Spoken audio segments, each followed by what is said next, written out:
Now on BBC Two, English Time continues its exploration of the media, looking at the way a TV picture can be influenced by lighting, camera angle, sound and props.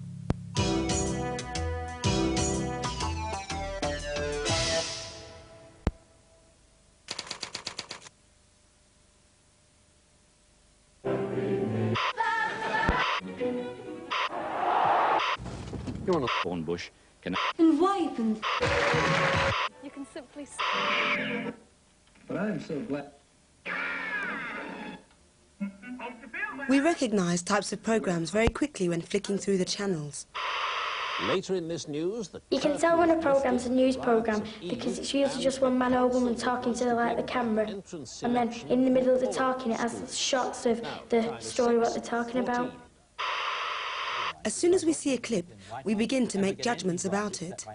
You can usually tell when a programme's a current affairs programme because it's usually a politician and someone asking them questions and they're both arguing, or lots of politicians sat around a table with someone asking them questions and they're all arguing. No, because you saw in that film. We base our judgments on our past experience. You know when something's a daytime chat show because the presenter's always talking to a famous person and always sat on a sofa or something, and they have a nice background, and sometimes it's to a studio audience as well. And on our first impressions. A chemically coated stick and some sulfuric acid. I knew that was a science programme because she was using really big words. It's usually aimed at the grown-ups as well. I haven't got a clue what I'm going to do. It's documentary because if you listen carefully, it's always interesting. It always tackles a really serious problem. these plants are new. They're all obtainable in English nurseries. So this is a gardening programme because it's always showing you flowers, and like they always put a fancy name to the flower, and there's always like one man saying how good this flower is. What a superb plant that is. The big white petals. We know who it is for. It's a children's programme because they're not using any really long words. They're bringing themselves down. It's like the children's mentality. And we know what will happen. Some of it might be a bit pricey. This is a British soap because they never seem to step out any further than the town or village area. Everyone always knows each other and really friendly together, or real enemies. Frank was here this morning. Frank? He wanted me to talk you out of entering tonight. Oh, did he now?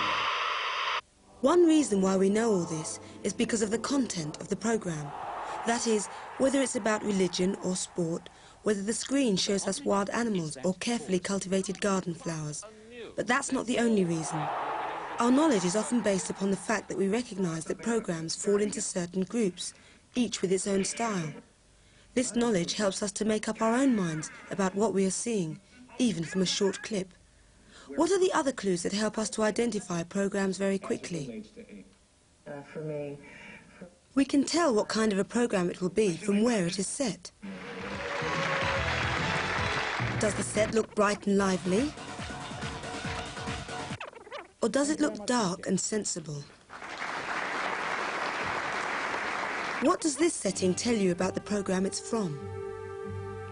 Look at what is behind the presenter. Big Ben, television sets, old books, bright colours.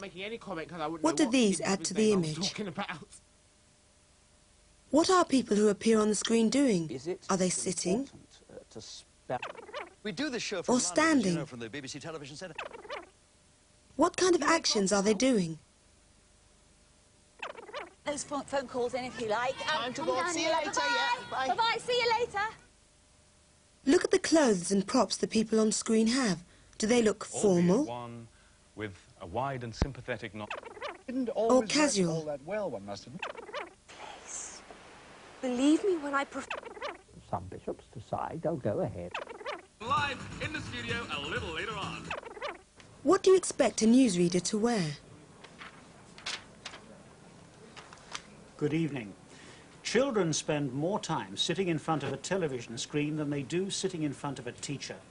Figures out today show that on average 12 to 15-year-olds spend 950 hours each year in school, but out of school they spend 962 hours watching television.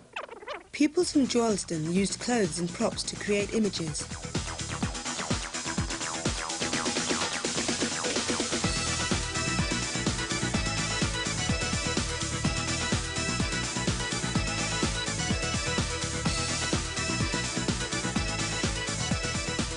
Mood and atmosphere can also be created through lighting. A warm sunny day in play school. Tension in Mastermind. Excitement in Top of the Pops.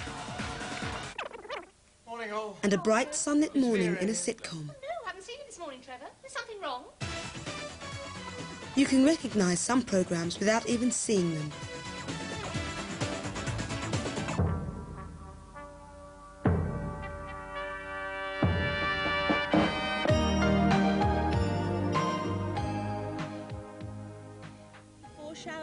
The size of the shot and the kind of shot can help to create the mood, atmosphere and meaning of the clip. What is inside the frame is set up very deliberately. Nothing appears there by accident. Sometimes it's a matter of common sense. But it's not true because I've brought with me my edition of Dag Pikes, Fast Boats and Rough Seas. Just as well, Phil. I'm going to be brushing up. You're going to need it. I shall be brushing up with Dag Pike. Today we're at Droylsden High School. Is this close-up shot the best shot to use? Behind me you see some of the beautiful buildings that surround this fascinating old school. Behind me you Or do you prefer this very wide shot? this old school. Today we are at Droylsden High School, deep in the heart of Tameside. This is a medium shot. Behind me, Which of the three would you beautiful use? buildings of this famous old school. Now you're about to see two films, each one distinctive. What makes each one different?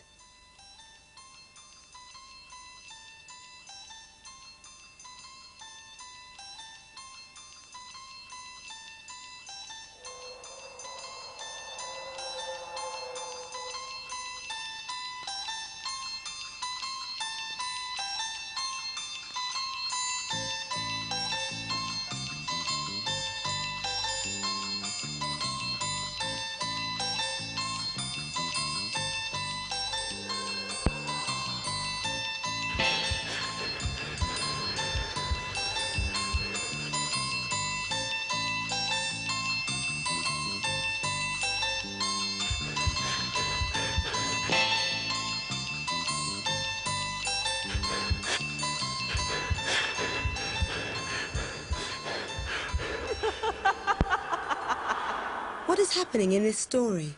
And what do you expect will happen next? Now look at the second clip. What are the things that make this one different from the first?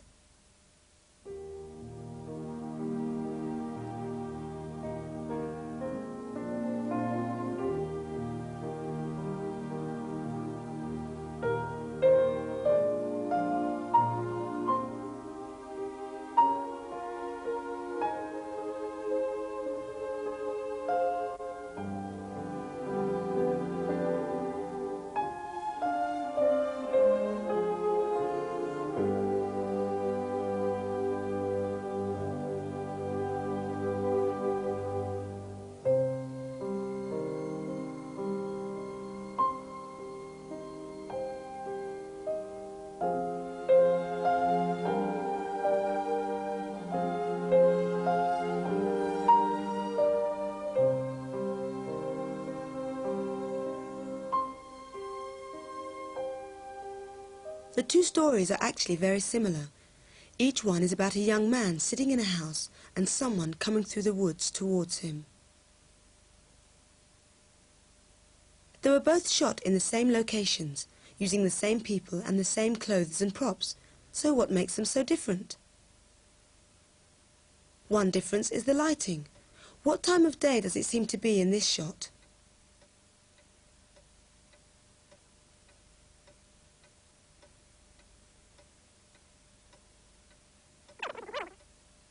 How is the lighting in this shot different?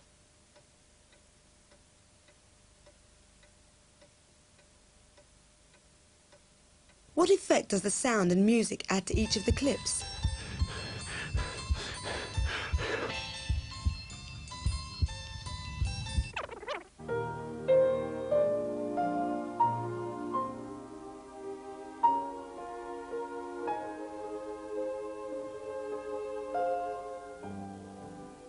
camera shots. This sequence uses a fast, low tracking shot in the woods and big close-ups. This sequence uses wider shots and smooth, slow camera movements. What difference does it make? So, the meaning of a story can be changed completely by things like lighting, sound and camera angles. An event seen from one point of view gives one impression.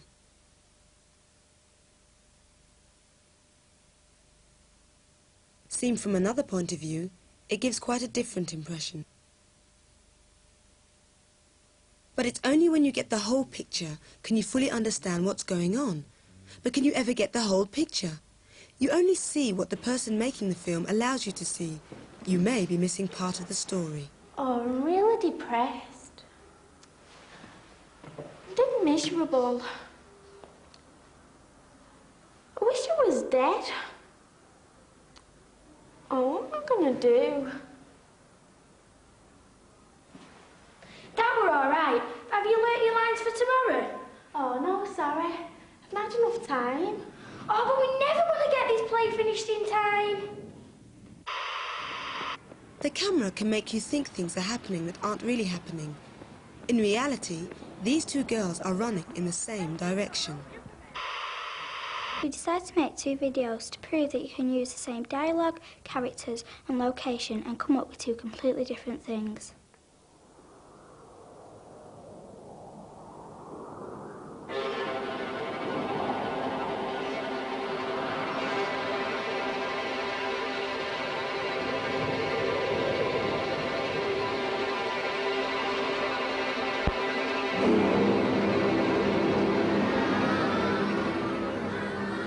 Welcome to Droylsden High School.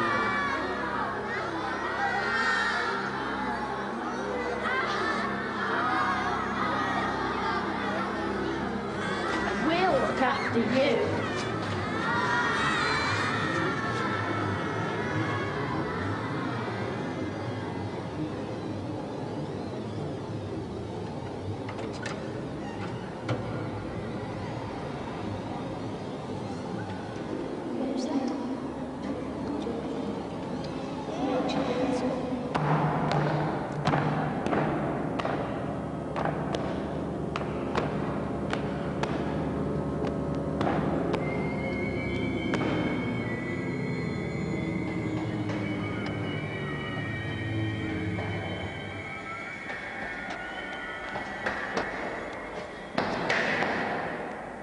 And don't forget to come back tomorrow.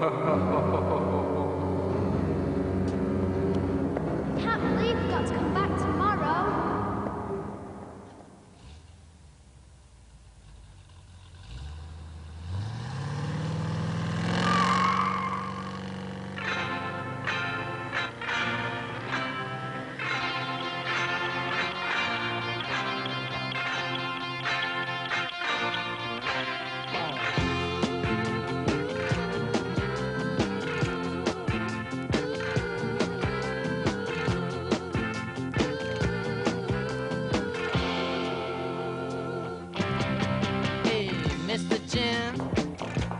Welcome to Droylsden High School.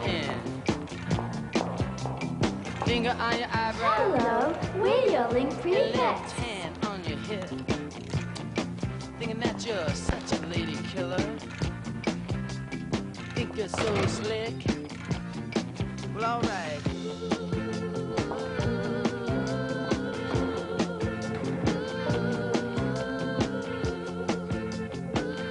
Come on, girls, hurry up. See you tomorrow. Good night. Bye. Bye. Come on. Johnny, he caught a plane and he got See you tomorrow. Now here's a razor in the wind, and he's got a pistol in his pocket. Can't wait to come back tomorrow. These videos were carefully planned on a storyboard. Each shot was sketched as a guide to the person operating the camera. Before we actually made the 2 videos, we did a lot of planning before that. We all wrote different ideas for the titles on the board and then we had a vote on it. At the side of the picture, You can add instructions about actions, words and music. And you can say how long you want the shot to last and what kind of shot it should be. Like, pupil welcomed by teacher, welcome to Droylsden High School, faces indoor behind, music from The Exorcist. Welcome to Droylsden High School. Or, pupil walks down to the foyer, teacher greets her, pupil throws leather jacket at teacher, teacher catches jacket. Welcome to Droylsden High School. Close-up shot, screen completely filled with books, which became this shot.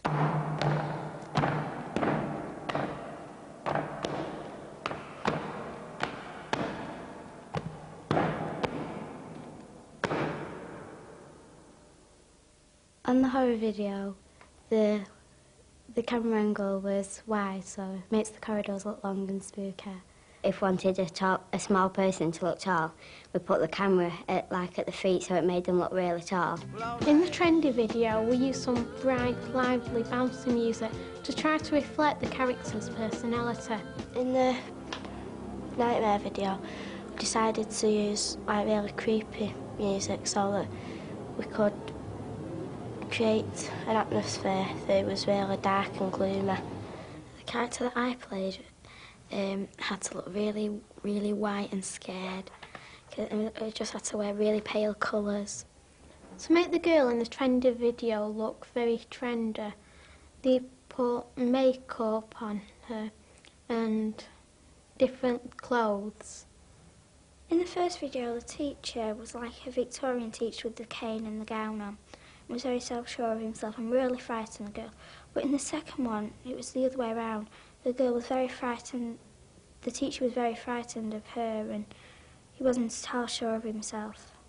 In the scary video, the teachers were had a really deep voice. Welcome and to they were saying welcome to Droylsden High School, like that. And in the good one, they had really nervous voices. They were scared of the trendy girl. They were saying things like, welcome to Droylsden High School, really, as if she was a boss and she just started there. Create your own storyboard, but remember, little things can make a big difference to the picture.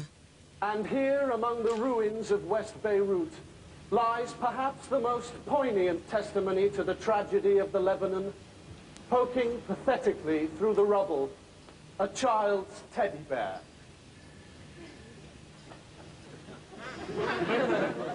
And now March 1989. And buried inside the remnants of this hospital, devastated by the earthquake, a sad symbol of tragedy, a child's teddy bear. And finally, last month, a sad trail of destruction. And, among the wreckage, a grim reminder of the human cost of this air crash. Next time you watch TV, try and work out what choices were made about the pictures you're looking at.